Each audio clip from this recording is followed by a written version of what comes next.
the time has come for parts 3 and 4 of this hip opening class. That's right, 3 and 4, 2 for 1, no extra charge because I love you. Before we get into it, we're gonna just do a couple of poses, just in case you haven't gone back to do the parts beforehand, because really, part 3 I consider sort of the peak. This is sort of the main event of this sequence. I don't know, main event. I don't know.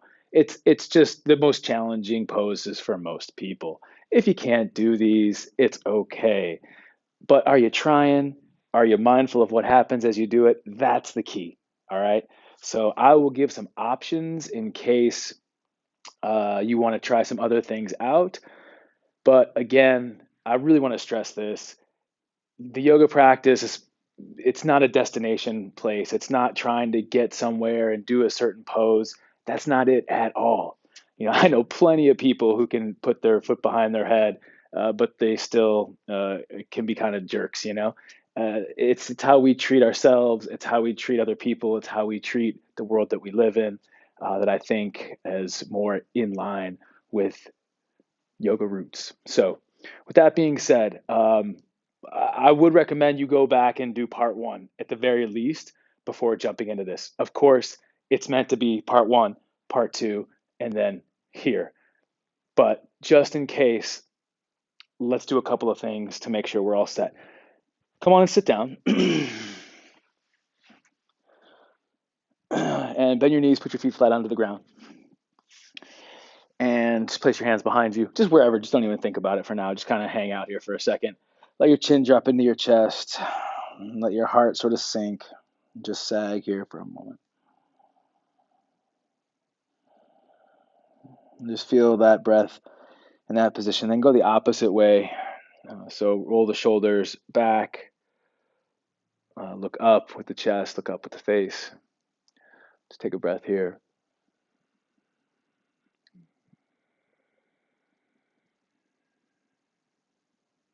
And then just try to coordinate with the breath a little bit. So as you exhale, let the shoulders internally rotate, sink down, finish the exhale. And then inhale, roll the shoulders externally away from your neck, away from your ears. The shoulder blades squeeze behind the heart. You look up. Once more like that, please.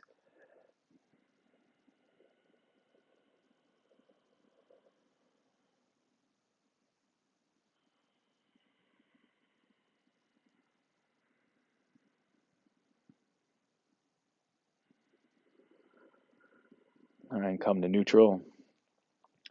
All right, now, mindful of where your hands are positioned, I want your fingertips pointing towards your feet as best you can. If they need to turn out a little bit, that's fine as well. So sort of do what works best for your body. Now, from here, we're going to roll the shoulders externally. So the shoulders are going to roll away from the neck of the ear. So we're in that heart lifting position that we have just been practicing. And then what we're going to do is we're going to come into what's called, or I call reverse tabletop. So we're going to lift our hips and butt off the ground. But don't just lift straight up. You're actually going to slide your tailbone forward and kind of scoop yourself into this position. You can keep your chin towards your chest or look straight up. I don't recommend dropping the head back too much. It puts a lot of pressure on the shoulders. You can go there, just go slowly, and maybe not hang out there. But keep that action of rolling the shoulders away from the neck and the ears, heart lifting, hips lifting, feet pushing into the ground, and maybe trying to drag back towards your hands. All right, now try to manage one more nice deep breath. And exhale, lower down. Reverse tabletop. Let's do that once more. Gather yourself, gather your breath. Shoulders roll away from the neck and the ears. And then inhale, scoop yourself forward.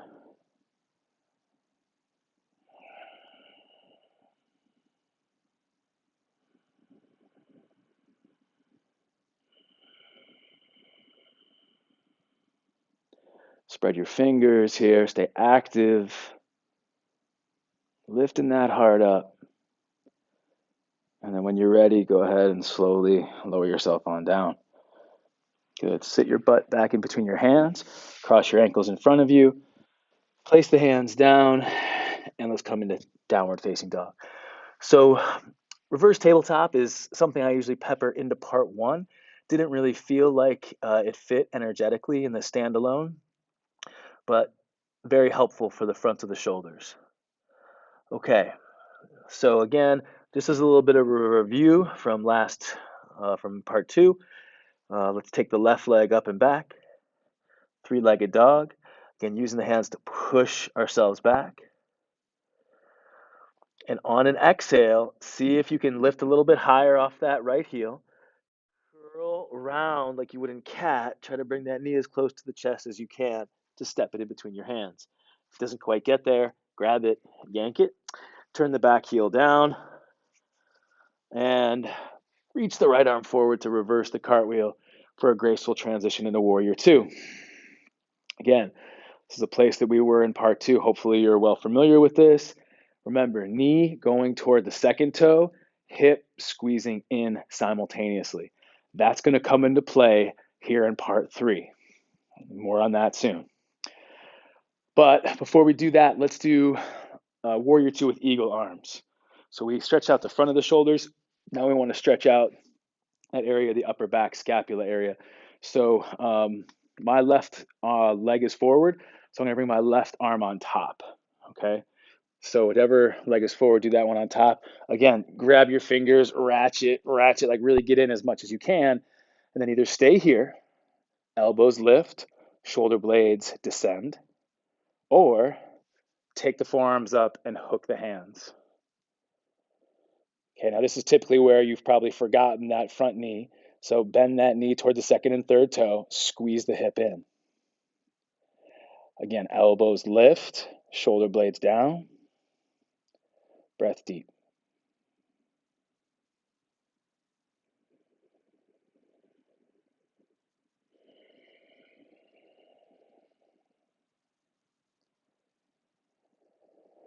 And sweep those arms open. Straighten the front leg. Again, just sort of a quick review from part two.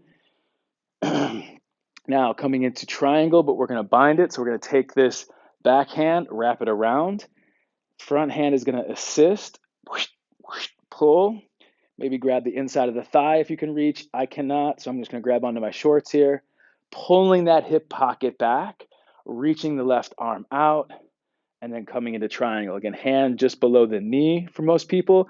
When we go too low, we reach too far, we can't really rotate the chest. So it's better to be a little bit higher so we can rotate the chest so the right shoulder's on top of the left. We have to be careful we're not hyperextending this knee, so a micro bend, a millimeter or two there. So it's a very small bend. Rib cage, looping in, adding the core into this. And then drop the left ear to the left shoulder. One more breath.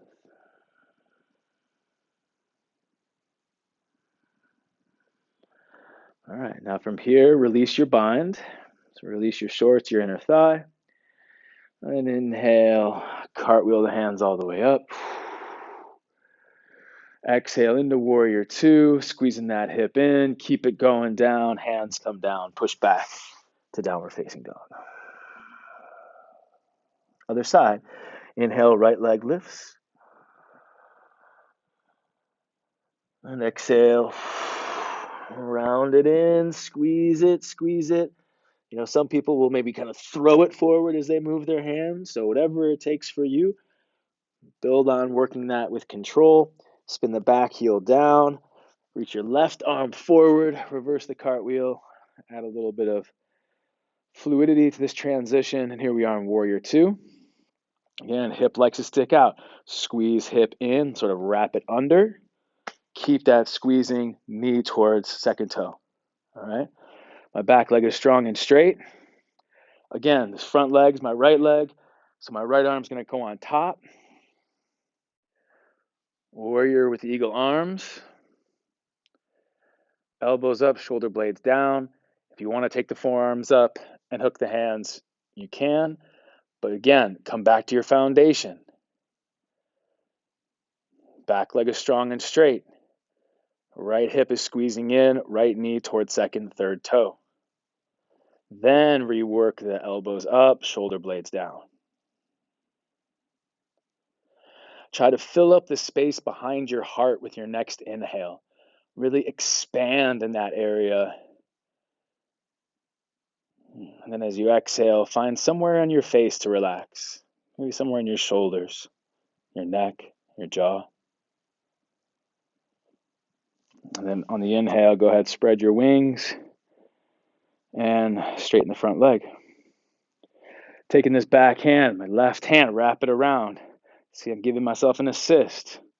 Assist it. Grab where you can. If you can grab the inner thigh, do it. Pull that right hip back. Okay, you can see my knee kind of locked out, so I got to have that little micro bend. Keep pulling the hip back, keep micro bending the knee. Reach forward, hand just underneath the knee. Pause. Again, rolling the chest open, keeping that hip pulling back, keeping the micro bend happening. So I can notice on myself a little bit more tight on the inside edge of this right leg versus the left leg. Just paying attention to that, being with breath, noticing what happens.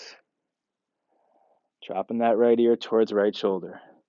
And be careful when you do that because you might lose your balance a little bit. So go slowly, keep your eyes open, and keep squeezing that rib cage in, right? So using your core can really be beneficial as you manage balance.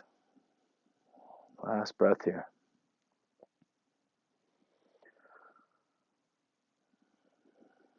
Release that bound hand, circle that arm down, and then let it bring you all the way up. And then gracefully descend back towards warrior two. Keep it going, hands come all the way down, downward facing dog. And then we'll transition, and now we'll really pick up where part 3 is. So that was a little bit of a review, a nice little bonus sequence in there. As we lower down, instead of cobra in this sequence, we do locust with the hands bound up. So we interlace the fingers. Inhale, lift the legs, lift the chest, lift the hands up off of the body. And really accentuate as you finish your inhale. And then exhale. Go ahead and lower down. All right. So you're going to take a break for a second. So you can come onto your knees or whatever comfortable seated position works for you. And I'm going to explain where we're going from here. Essentially, we're going to go into extended side angle. This is something we did in part 2. Forearm on the thigh, arm straight up or overhead. And we're going to do the bound version of that. So we're going to take an arm bind in this pose. Now, all that hip squeezing in, wrapping under that I've been asking you to do, if you've been really staying with that and giving effort there, this is going to make it, it's going to make it a little bit easier on you. If you haven't, there's not a whole lot of places to hide. So it might be super intense. You might need to back off. You might need to do what supports you. And you'll know what's what by using deep breath.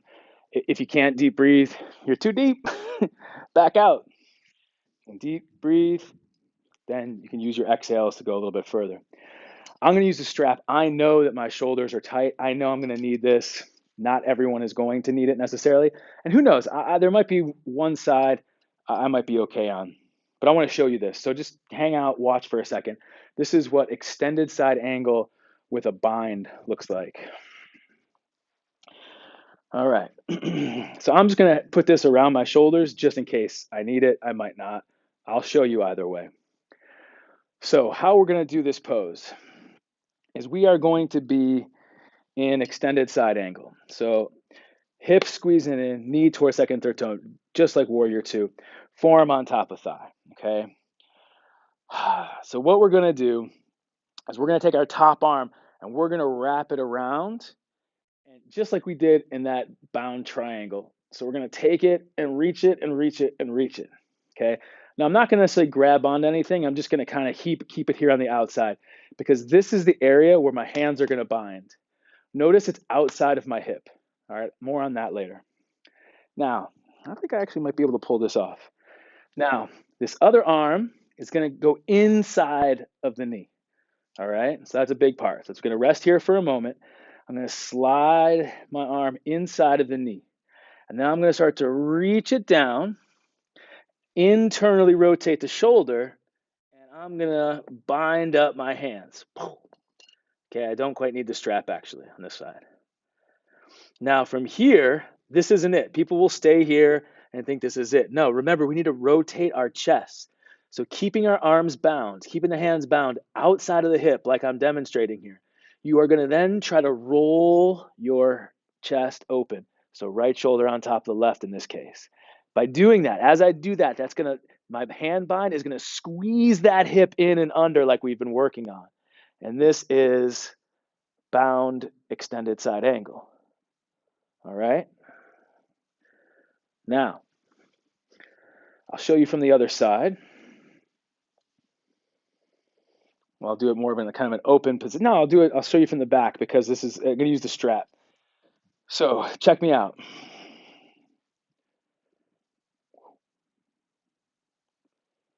that the same song? Totally lost track. This is under, yeah, perfect. Okay, my apologies. Okay, if you're using the strap, okay, the strap's gonna be on the top hand because you know gravity. So we're gonna take it around, okay? We're gonna help find, some more space. Again, this could be a towel, this could be an old t-shirt. I'm gonna let it dangle. Forearm on top of thigh. I'm gonna slide inside and I'm gonna reach under. And I'm not just gonna grab the strap or whatever you're using wherever it's convenient. I'm gonna grab and walk and try to get my hands as close together as I possibly can. Again, I'm on the outside of the hip. Now I can't go anymore. All right, now I start to roll the chest open, knee bending towards second, third toe. All right, bound extended side angle. Now, I'm going to show you what most people slide into. Instead of keeping this bind outside of the hip, like I said, a lot of people will slide here. Oh, this is easy. This is the butt floss technique. This is the thong style. That ain't it. So if you find, and they do it without the strap too, they come under and they're like, okay, I got it. It's like, nope. All right, so it's really important you make sure your bind is outside of the hip, okay? So we're gonna come back together now. It's enough demonstrating, but grab yourself something if you need it. Like I said, I think my shoulders might be all right. I don't know if I need this, but I'm gonna keep it nearby just in case. I want you to push back to downward facing dog. Here we go. There's gonna be a surprise after our bound extended side angle. I should show you. Come out of downward facing dog for a second. I feel bad. I don't want to put you in a position where you're like, it's critical, and all of a sudden I'm pulling new stuff on you. Okay, so from bound extended side angle, we're gonna then go into something called easy bird of paradise. Easy bird of paradise. Okay. Okay, I'll show you from the front on this one. All right, here we go. Extended side angle, right? Now I'm going into the bound version. I'm wrapping it around, using my bottom hand to help out. Hand is resting outside of the hip, not on the booty, okay?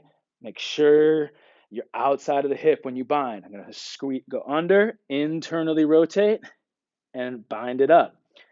I'm gonna get my fingers nice and good, make sure my foundation, my feet are good, and then rotate the chest open, okay? Extended side angle of the bind. So we're gonna be here for a couple of breaths. It's gonna be critical, maintain. You can unrotate the chest if you need a little break, right? You can maybe straighten the knee a little bit. That's a whole other pose. But if you need to kind of get out of there for a moment, but we're gonna hang out there for about 3 to 5 breaths. Now, here we go, easy bird of paradise. What we're gonna do is we are going to start to walk this back foot forward. Boop, boop, boop, boop, boop, until you feel like, okay, it's kind of good. And now I'm gonna walk this other foot in. Awkward, yes. Keep the bind outside of the hip. Now, your eyes have to be focused on one thing. This is why I wanted to show you now. I didn't want to try to talk you through it so you can see it. My right foot stays grounded. My eyes stay glued onto one spot. And then I bring my heel up off the ground. Now it's just my big toe, my left big toe. Take a breath and gather. All right, now from here, start to peel the foot up.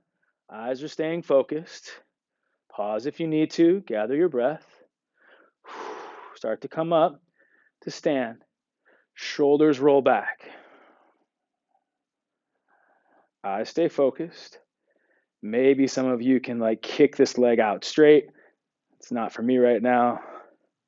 But we're going to maintain this strong grounded leg, shoulders rolling back, bind strong, and then we'll slowly come on out and release and get out of there.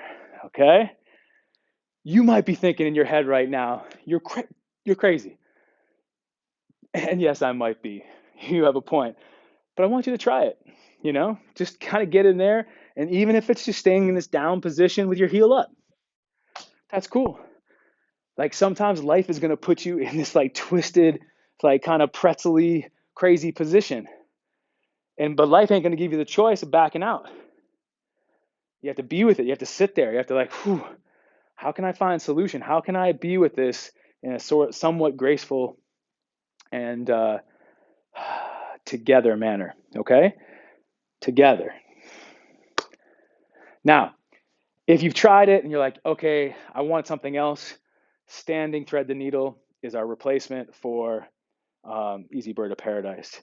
So we'll put the ankle on top of the knee. This is something we started part 2 with last time. So this is a nice, also opens the hip and the balancing as well. All right.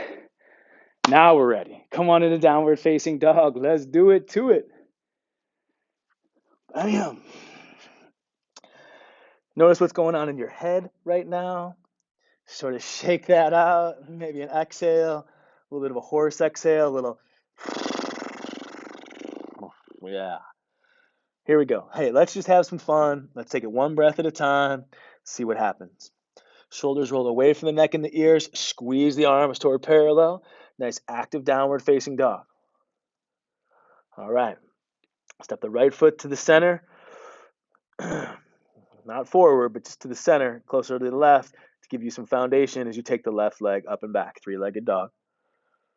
Watch those shoulders creeping up to the neck.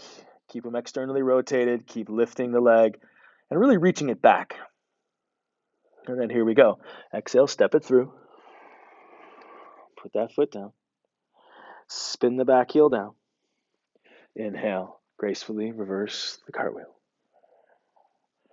Ain't no thing but a chicken wing. You good. Breathe. Shoulders relaxed.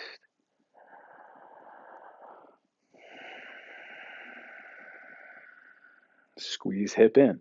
Knee towards second and third toe. Let's go toward extended side angle. Reach yourself forward. Forearm on top of thigh. Top arm overhead. Be here for just a moment. Gather. Take the top arm around. Start to set up the bind. Again, helpful to use this other hand to reach it over. That internal rotation, that our reverse tabletop help us to open. Now, start to crawl yourself inside. Your hip might stick out here. It's okay. You're guys getting yourself set up.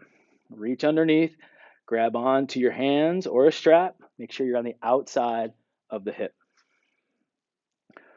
Now, pause here, breathe and gather.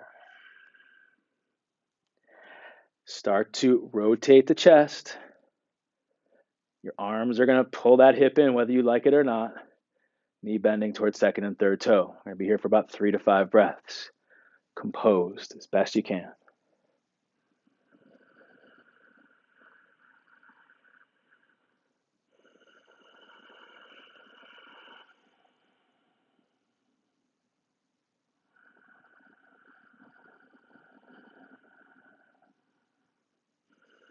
Maybe feeling some heat in that hip. All right, now keep the bind going. Start to walk your back foot in and walk your front foot toward it. So kind of crawl yourself in.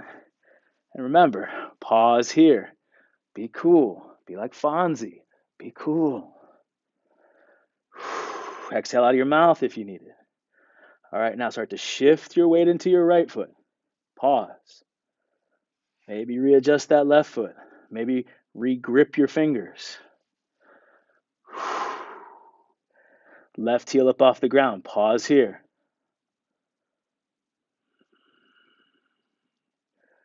Maybe lift it up, and you have to put it right back down. Keep trying that. Maybe you start to lift, and you start to feel a little bit of the balance. Remember, eyes on one thing. Pause. And as you can, start to work those shoulders back, lifting the chest up. Shoulders back, chest up. Maybe straighten the left leg if you want. One more breath here.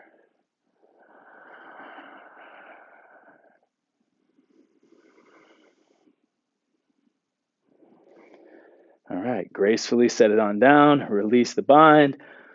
Woo, cartwheel the hands. Back to downward facing dog. Let's roll through low plank. And bound locust, lifting on an inhale. And exhale, hands down. Let's take a moment in child's pose, just a moment. You can also set your fists up and come into sort of like a supported table, child's table.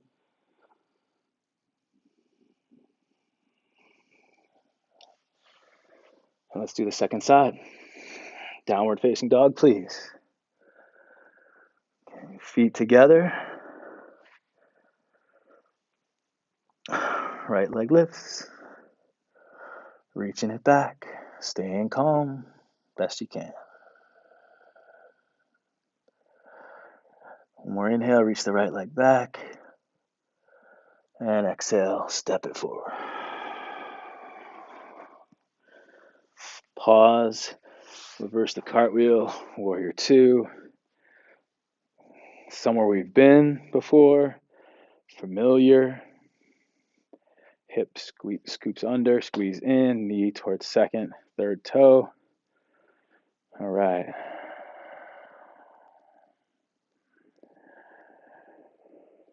Extended side angle, just for a moment. Reach it out, forearm on top of thigh, top arm alongside the ear.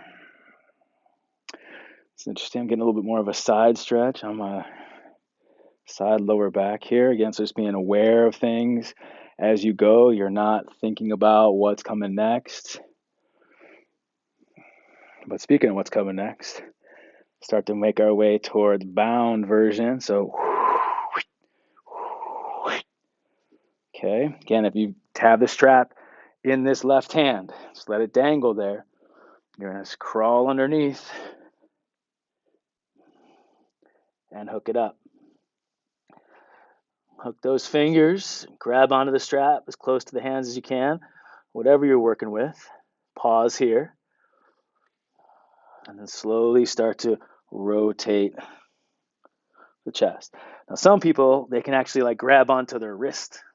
So when they bind it up, their one hand can grab onto the wrist. That ain't me. So you can kind of grab what you can grab. If you can barely connect your fingers, if you really can't get a good grip, then the strap or something similar is for you. In fact, the wider your stance, the lower you can get, the easier it is to sort of rotate here. Let's get 2 more deep breaths.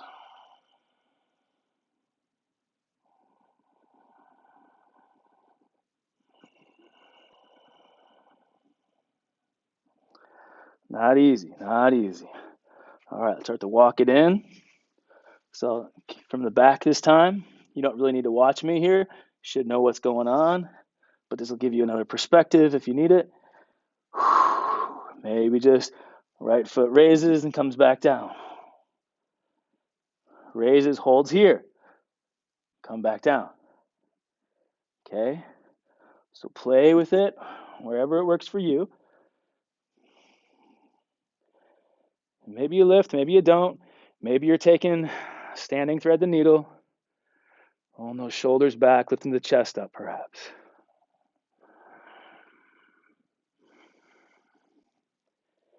And then when you're ready, you've had enough, come on down. Come into downward facing dog. Whew. And then let's chill. Child's pose. Kids table. Table. You could even sit back onto your knees. Take a moment, process.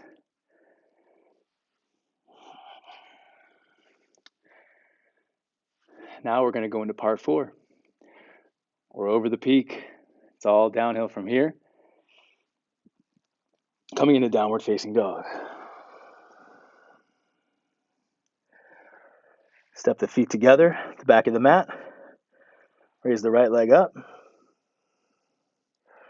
Now listen, you're going to put your knee where your right hand is. So right knee is going to replace the right hand. Okay?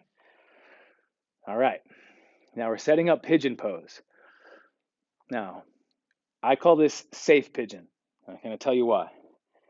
So the right knee down, you're going to swing your right foot and kind of walk it over to where your left hand is. Okay, so I'm just calling it out how I'm doing it. I know it looks different on your screen. Now I'm going to stop there. I'm going to set my right hip down on the ground, making sure my right hip and my right knee are on the same line. What's going to happen for a lot of you is this knee is going to come in here. We don't want that. We want to keep the knee and the hip on the same line. Okay, so I call this safe pigeon. I'm going to walk this foot a little bit further up, and I'm going to try to straighten the back leg as far back as I possibly can. Breathe in here for a moment. We're going to start to lift our chest up, and we're going to walk our hands over outside the knee. So pigeon or safe pigeon, twisting toward the knee. Now maybe you're just sitting upright, you're rolling your shoulders back, and this is plenty of sensation for you. You can feel the magic happening. Be here with that. If you're like, I'm a little bit more curious, I'm going to kind of lower my chest down over here. Again, outside of the hip. This is safe pigeon, twisting toward the knee. Might come down on your forearms. The reason I call this safe pigeon is because the hip and the knee are on the same plane. Okay? You stay there, keep breathing. I'm going to show you what typically happens in pigeon pose. So in pigeon pose, people don't have the hip down. They walk their front foot forward. And it's a bit more of a stretch because the hip's not on the ground. The problem is they just dump all their weight forward. When the hip's up in the air like this and it gets pressure, it can only rotate so far based on how tight you are and how your hip is built in terms of how deep the socket is. Once it gets to its limit, that starts to twist your knee. Okay? You can come up out of pigeon twisting toward the knee for a moment. Come back upright. So what this does is by having the knee and the hip on the same plane, it prevents your knee from twisting. You see, your knee is a hinge joint. It only goes one way. Your hip's ball and socket, so it can go different ways.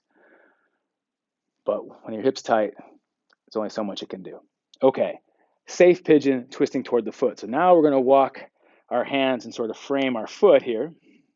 Again, lift up tall, shoulders roll back, and already I get a little feedback. I don't need to go anywhere further, but if I want, I'm going to start to take my heart towards my toe, like over my toe in that direction. So lifting up to come out and over, getting a little bit on the inside of the leg as well on this one. The knee is supported.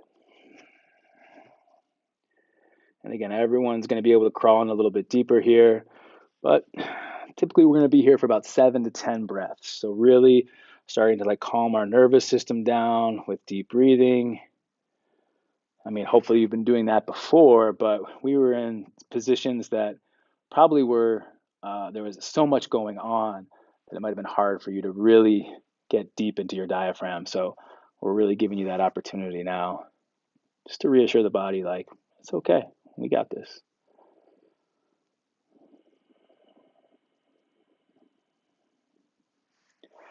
Now stay in this pose just for a couple more breaths. I'm going to show you one thing. So if you do decide to do sort of the classic pigeon and you can't get your hip on the ground, some of you can get your hip on the ground, so you can do this safely. You can totally have the knee out to the side and get this hip down. I can't do that. My hip floats. So what I would do is I would take something and put it underneath to support. All right. So that's a way that you can do pigeon if you're at a class and the teacher wants you to do it and you're doing safe pigeon. They come over and they're like, actually, you want to bring your hip up off the ground. And you're like, all right, well, give me a blanket because I don't want to screw up my knee. All right, now come on back to center. Come on up out of safe pigeon, twisting toward the foot. Now we're just going to do a little something called sleeping pigeon. Teacher Brian Campbell to call it this. I like it a lot. So again, knee and hip are same line. Everything's the same. But now we're going to walk our foot more forward, beyond a 90 degree. You would never do this if your hip was up off the ground, okay? So we're safe here. We're going to do, look behind your knee. You're going to put behind your shoulder, behind your knee. Don't think about it. It's quick, just going quick. You can go in slow too if you want, but just kind of crawl yourself in. This is essentially like a lizard pose, right? Our arms are inside, it's kind of got that lizard feel. And then create your little pigeon wing here, reach back and enjoy. Relax your head and neck, relax your jaw.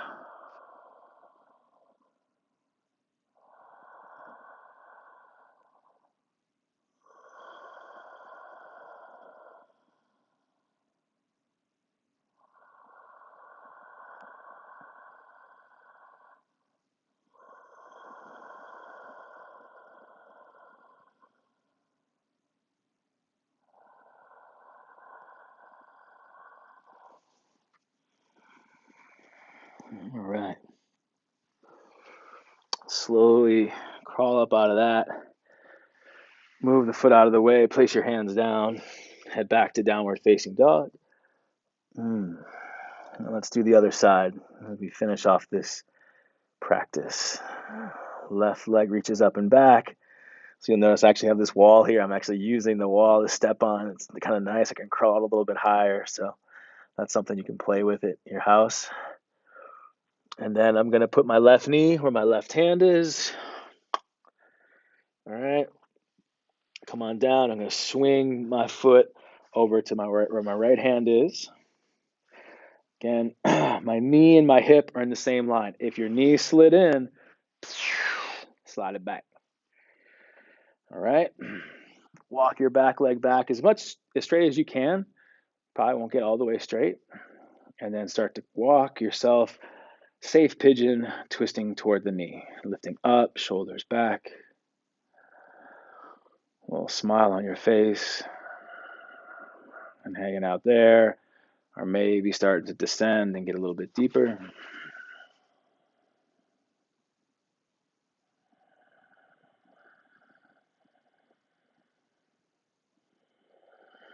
And these cool down poses, when things are slowing down, you start to down regulate, hopefully with a deeper breath. But there's also an opportunity for the mind to start going into like what I need to do after class, or thinking about something awesome that happened last night. And it's totally human and normal to do that. So don't judge and be hard with yourself if that's happening. But this is just a gentle reminder to let that stuff go. In fact, when you inhale, say to yourself, let. Exhale, say to yourself, go. And allow yourself to stay here. Be here now. And one more deep breath.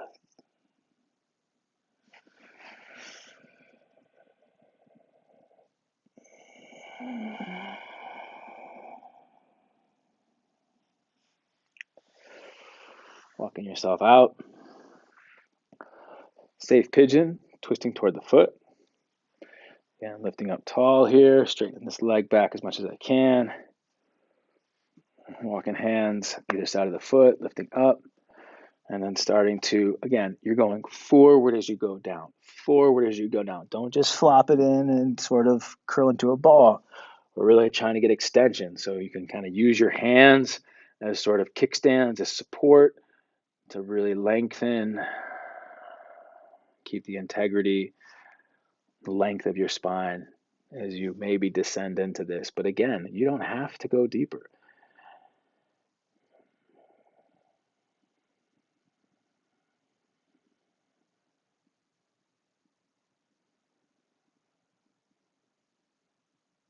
The jaw can pick up a lot of the tension as it tries to get out of your hip. So loosen that up a little here. Relax your face, your eyebrows, forehead.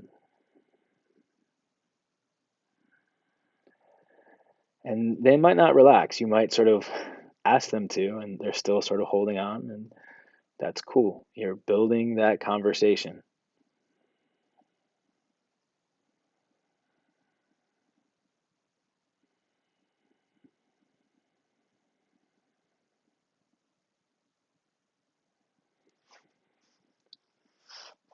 One thing people can do, I know I didn't show this on the first side, but you can take your elbow and hook it to the bottom of your foot and twist it like that if you'd like.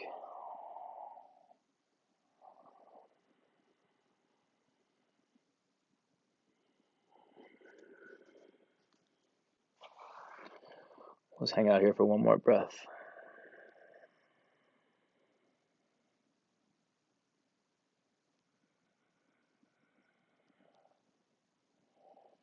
All right. Going into sleeping pigeon. So again, you're going to walk that foot more forward. If my hip was off the ground, if my hip was more square, if my hips were square to the ground, I would not do this. Okay, so this is only a position that you would take in the safe pigeon setup. Taking my back of my left shoulder, behind my left knee. Crawl it in as best you can. Use your hands a little bit. Take your pigeon wings out, relax your head, and enjoy.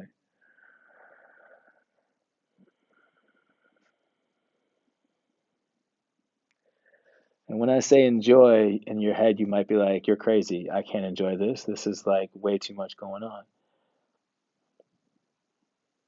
Fair enough. But find something you can enjoy. I don't know what that is. Maybe it's just the fact that you're able to be breathing and moving and working on building this dialogue and intimacy with yourself.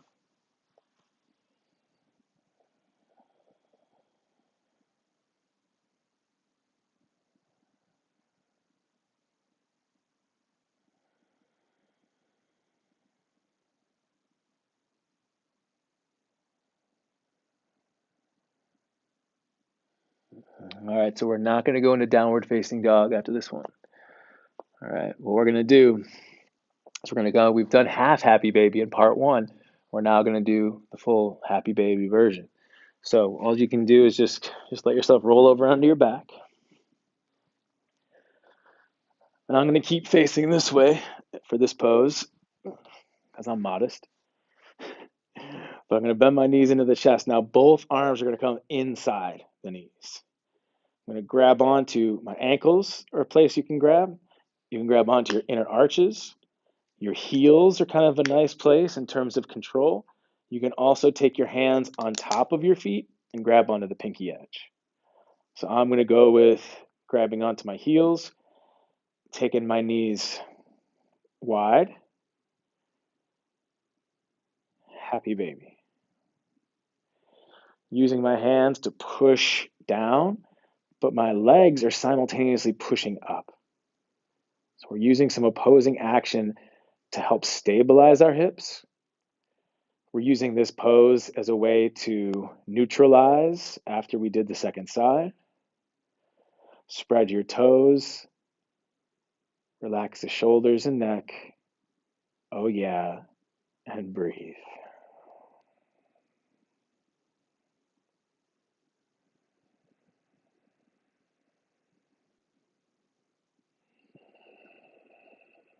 Maybe linger here for another breath, but we're eventually going to make our way into final relaxation position of Shavasana.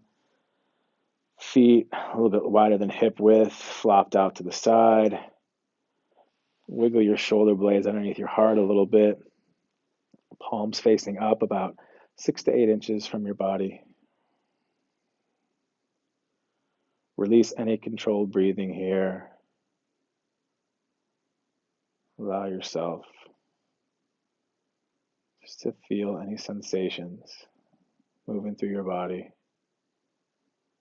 almost as if there are waves washing over you, gently crashing the shore of your body and then gently receding into the source.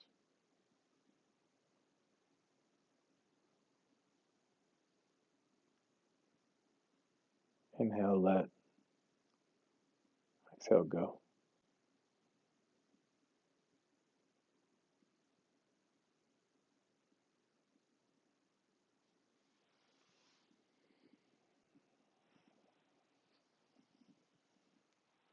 Now, it's so important that you continue to rest. Don't rush off. Allow yourself this time. Many teachers will say that this final relaxation or a final grounding meditation is the most important thing that you can do. You stir up a lot of energy with the breathing and opening that we've been working on. And so that needed to go somewhere. So I want you to just sort of visualize some sliding doors behind your heart and gently let those open up. And any extra energy that you've got, once you feel like you're whole, like you're restored, I want you to let that sort of pour into the earth.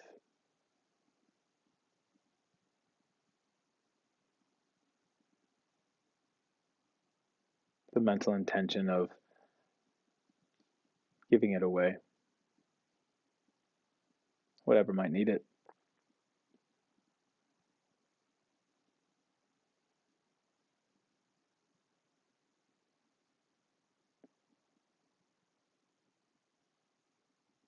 So I'm going to end things and give you some privacy as you finish your relaxation. Please do take your time. Have a great rest of your day.